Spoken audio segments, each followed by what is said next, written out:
Welcome to Sokoloff Personal Injury Lawyers video blog page here on the website. My name is Norm Murray. I'm in client services at Sokoloff Lawyers. Don't put it off. Call Sokoloff. This video blog is dedicated to the stress of COVID-19, which may affect PTSD victims adversely.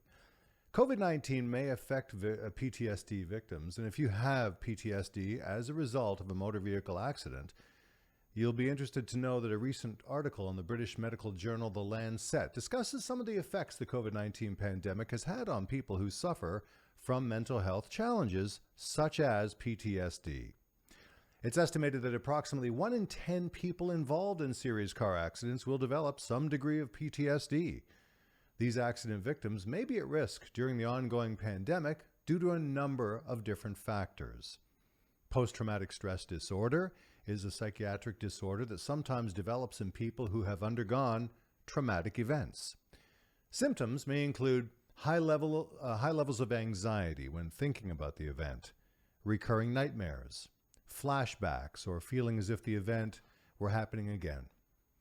Having a physical reaction when reminded of the event, for example, sweating, an elevated heart rate also, experiencing trouble with sleeping, feeling as though danger is everywhere, loss of interest in activities once enjoyed, anger issues or irritability, loss of positive feelings, going to lengths to avoid talking about or thinking about the traumatic event. So if you or a family member has PTSD following a motor vehicle accident, therapy will likely be recommended. A therapist might use cognitive behavioral therapy, which has been found to be very effective for PTSD. Another common treatment is SSRI medication, such as Zoloft or Paxil. Your therapist may recommend one or the other, or both in combination. Treatment can help patients with PTSD feel more in control of their emotions and can lead to a reduction in symptoms. The good news is that although 1/10 of the victims of serious accidents develops PTSD, most recover within 1 year. And of those who were still symptomatic after 1 year, more than half had recovered by the 3-year mark.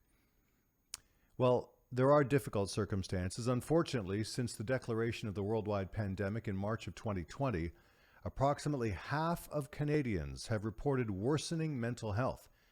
Canada was already experiencing a crisis in mental health care, and with increased demand, mental health services have become even more difficult to access in the province.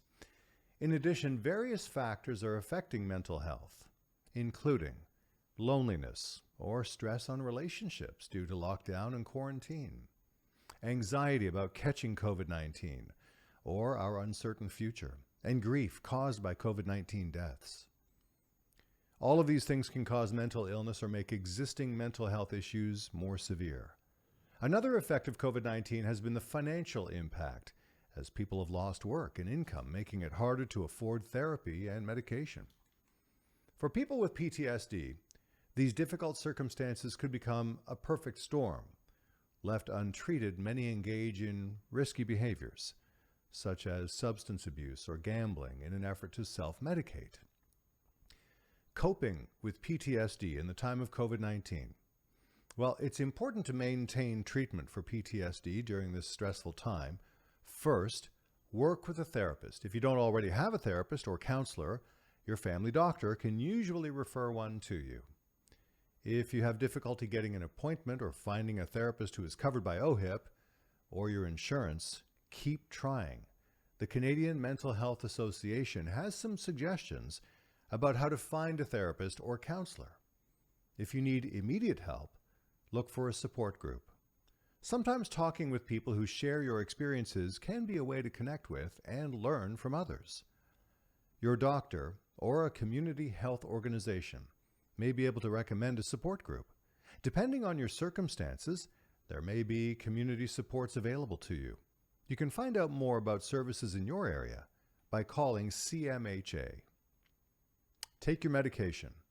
If you're having trouble affording it, tell your doctor. There are programs that can subsidize drug purchases, such as the Trillium Drug Program, and sometimes doctors receive free samples from pharmaceutical companies that they can give you in an emergency.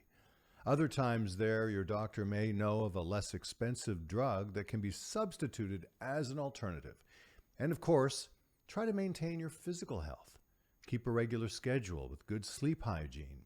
Eat well-balanced meals at mealtimes. And stay hydrated.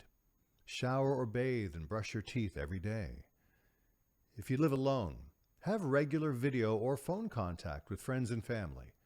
Reach out for help if you're struggling. Practice self-care techniques that can help to keep you focused and calm. Do things you like to do, such as listening to music or reading.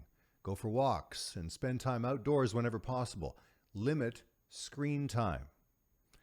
One technique that has been shown to help people with PTSD is meditation. Meditation is cost-free and can be done anytime or anywhere. Just a few minutes a day can help. And there are many online resources that can help you get started. You know, COVID-19 threw some unexpected obstacles in our way in 2020 and in 2021. Prioritizing your mental health can help to ensure you will get through the pandemic stronger than ever. Don't put it off, call Sokoloff.